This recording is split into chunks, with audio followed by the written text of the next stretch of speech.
Being an alumni of Rahway, how have you helped pour back into your community, and is it a good thing to invest in the younger people? Yeah, I mean, we occupy the same space, right?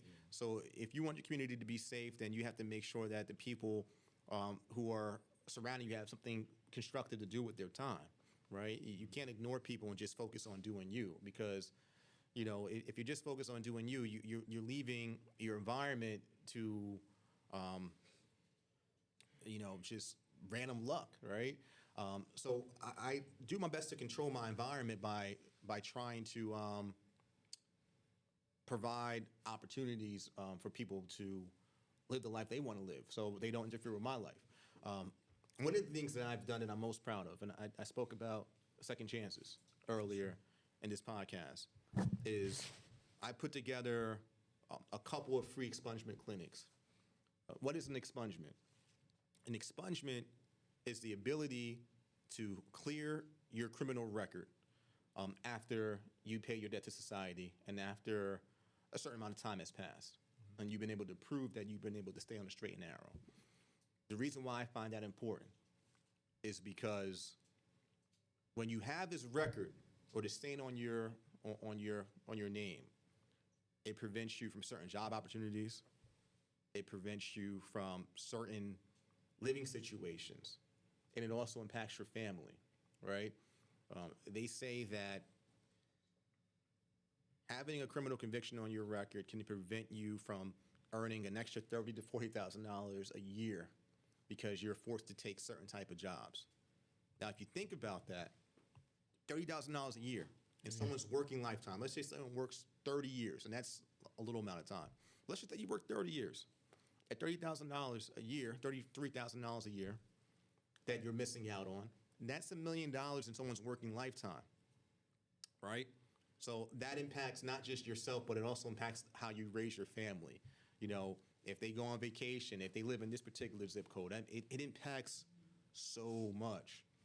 So now doing these expungements, and I can't really keep track of it, but I have to have faith that I'm doing the right thing. Mm-hmm. If I give someone the ability to say, you know what, I no longer have this criminal record blocking me from getting a different type of job, mm-hmm. I now play my role in making sure that person has a clear pathway to pursue the best possible life for his or herself and their family. So I've been able to partner with a couple of organizations to where we put on these free clinics to where people who might be intimidated with the paperwork process, mm-hmm. or can't afford an attorney to expunge the record can go to, say, the JFK Center, right, or to a Malau's Cafe, where we have attorneys that are paid for and that are going to dedicate 5 hours out of their day to sit with people at random, whoever registered or walks in, and say, hey, I had this drug possession charge when I was 18, and now I'm 29, and I'm trying to live a better life. What can we do about this? And they will sit with you. In a matter of minutes, they will process the ability to have that off your record. So now you can just go and pursue life, at the highest level possible. So that's one of the things that I've done to pour into my community. And again, I'm not keeping track with them, but I know that many people have been able to move into different type of apartments or different type of homes, right? Been able to apply for a job that they couldn't get before. Yeah. And I know that's making a huge difference. I mean, there's honestly countless examples, of times where I try to pour in every single day if I can. Like, I know that's what I'm here to do. So that's a great thing you're doing for the community. Thank you. Thank you. Sure. Thank you. I want to shift the perspective. How was college for you? Like the college life and the living? Yeah. College was a lot of fun, but I learned so much about myself. And I do want to kind of bring it back a bit, right? Mm-hmm. So I went to Rahway High School, and I said I was pretty popular, right? But not the most popular. I felt that in high school, you really couldn't be yourself. Yeah. Not the way that college would allow you to be, right? So I was just telling this young man that one of the things about me, like I learned from my grandmother, it's like, doesn't matter if a person's pumping your gas, wiping your table, or can, arrest you, or be the president of the United States. You treat everybody the same. You treat everybody with respect. So it didn't matter if you were considered a geek or a dork, or if you were, you know, the flyest person walking the hallways. I was going to treat you with respect. I was going to, you know, make you feel good, you know, when you came in my presence. But again, you know, when you're in high school, it's you get some pressure to kind of like, you know, shun people and say, oh, you can't sit here. You're not cool enough, man. Look at your shoes, man. You know, you're dusty, you know. So I didn't have that in me to kind of like, you know, be that way towards people. So again, that didn't play my benefit in high school. But when I got to college, it was like, oh man, like this guy Jeff is great. In addition to that, too, Rahway is one of the most diverse places in all the country, not just in the state, but like in all the country. So when I would see people, like I would be some people's like first black friend that they ever had, or you know, you got people from, you know, you got black people from different parts of the world. Just you get people from all over, from all different perspectives, all different philosophies. Living in Rahway prepared me to interact with anybody because the people that I met in college reminded me of somebody I went to high school with. Yeah.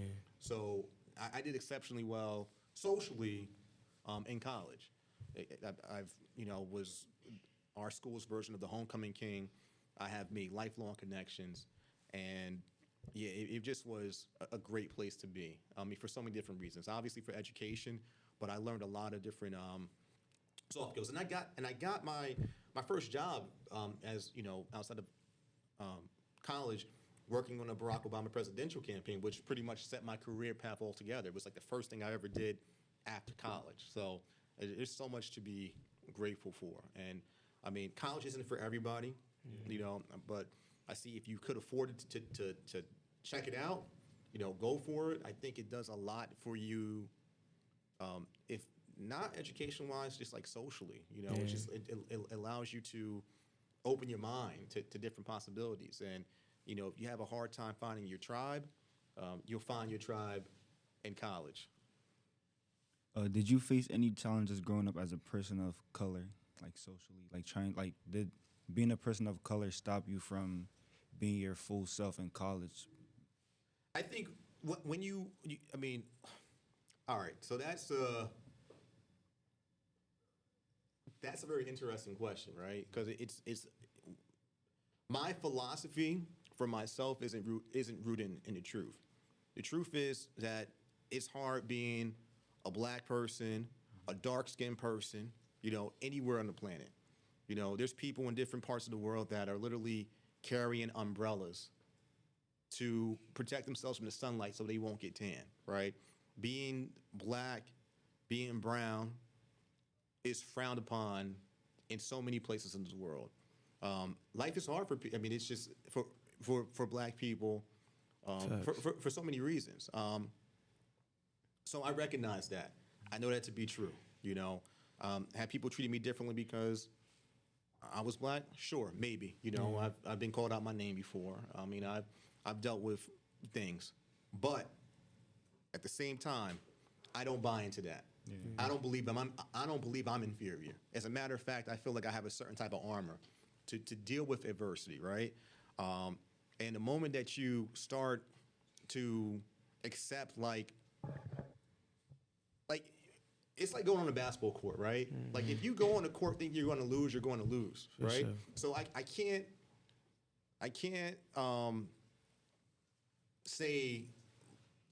go into any situation thinking, oh, this person's going to be racist. This person's going to block my blessings. You know, I'm going to give it my all and make sure that I'm undeniable. And if I'm denied for whatever reason because I'm black or whatever, then that's not the place I need to be. I'm going to be where I'm celebrated, not tolerated. And also, I try to embrace what I do have going. That's in my benefit. Okay, so being black might be a hindrance in certain areas, but you know what else is a hindrance? Being a man who's 5'1", right? Or being born with one arm, or being born deaf or blind, right? There's so many. We all have our cross to bear, you know. We don't know how long we live on this planet. You know, either you are alive or you're dead. We're all the same age, you know. So I know that, I was born black, and this world is not necessarily kind to black people in certain circumstances, but you can't blackball me. You know, like you can't blackball me. You can't make me feel inferior. You can't stop me because, like, I'm a lion. Like, I'm going to go after it regardless. You know, and I'm gonna make you look stupid in the process if you try to stop me because of something silly as the color of my skin or the texture of my hair. So, and I really encourage, you know, any black or brown person, young women, you know, the same thing is that, you know, don't buy into it. You know, the moment that you start to say to yourself, well, this is going to be a problem, it's a self-fulfilling prophecy. And yeah, there's people who are or prejudiced, but you know what? There's a lot of people who aren't. You know, there's a lot of people who really love people and don't see color as crazy as that sounds, as cliche as it sounds, and I don't like to operate in absolutes, but there's good people from all different walks of life. There are great black people. There are horrible black people. There are horrible white people. There are great white people, you know? So yeah, be realistic. Understand that there's definitely, you know, discrimination, you know, and it's not going to be just because you're black. People might not like, you know, what part of the world you come from. You know, people might not like people from Rahway, you know, or from New Jersey. You know, people might not like short people. People might not like gay people. Like, there's always going to be something that we have to deal with. But, you know, again, just don't buy into it. You know, recognize it so you can navigate, be aware, but, you know, don't go into it with a defeatist attitude and saying it's not for me. Touching more on a fun topic, growing up, we're in the year 2024. You graduated 2003. You said. Yeah. Let's talk more about music and how like it changed. Yeah. Do you rock with the music now, or did you rock with the music before? So I don't like to classify myself as an old head, right? So I try to stay current. You know, I still listen to hip hop. You know, I would say one of the more recent artists that I really was rocking with. It's not so recent so much now, but like was Pop Smoke. Like that was like my favorite doer artist that came about, right? And he had some of those old school vibes. I still listen to old school Dipset, like an NG Unit, but like I'm like that was my era, like Cameron, Jim Jones, the Locks, you know, some Jay-Z, you know, but yeah, that's really the era that I came in. I'm a huge Drake fan, you know. I rock with Drake. You know, I have so many different opinions about, you know, the recent, you know, rap battle and, you know, the trajectories of his career versus Kendrick's, which Kendrick is a phenomenally talented artist as well. Like, I think Good Kid, Mad City is an absolute classic. It's still in my rotation. I still listen to it. The other stuff maybe not be so much for me, you know, but yeah, you know, I still listen to, you know, some of the newer music that comes out. I will say this, right? Your diet is more than just what you eat, right? So if I'm being honest with myself, some of the themes of hip hop as I grow older, I try to like shy away from because the music I listen to impacts my energy, right? So I'm not on a mission to be destructive to my environment, you know. So sometimes I can't listen to. Sometimes listen to house music because I like to be happy. You know, I like to you know like to dance a little bit and you know just have good vibes. So I probably listen to like more old school R&B. I have a very like wide range of music. You know, very diverse music taste. But like I don't listen to drill or anything like that because you know it's just a little bit too much. Like that's kind of where like it cuts off for me. So again, your diet is more than what you eat. So I try to listen to positive music. But if I'm in the weight room and I'm putting up weight, it's got to be hip hop. It's got to be aggressive hip hop. It's got to be aggressive hip hop. So that's what I like to channel when I'm in a certain type of mindset. But outside of that, I have a wide range of music right now. For sure.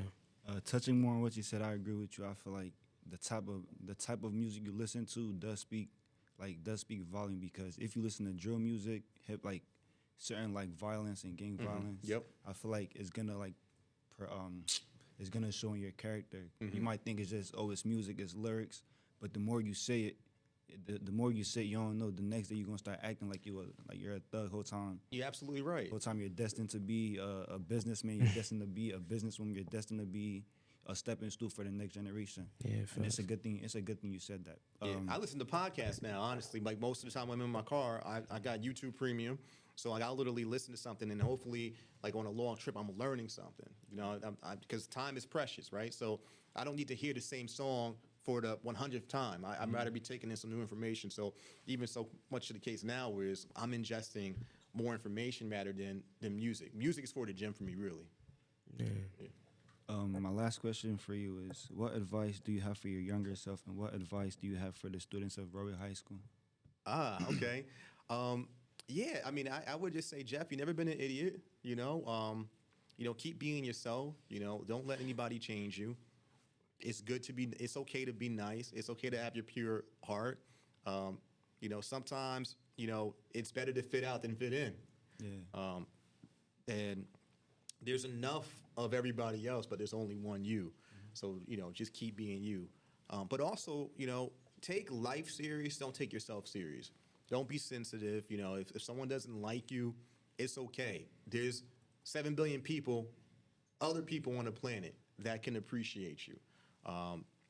So that's what I would, tell myself is, don't concern yourself with trying to fit in so much. Just be serious about life. Be serious about your goals. And, start investing in Bitcoin a little sooner. For sure. Yeah. What advice do you have to the students of Rahway High School? To Rahway High School, I would say, really start thinking about your future, expose yourself.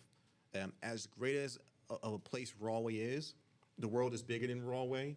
So, if you do get the opportunity to leave for college, dial all the way in, don't be that person that comes home every weekend. Really enjoy campus life because you'll be exposed to different experiences.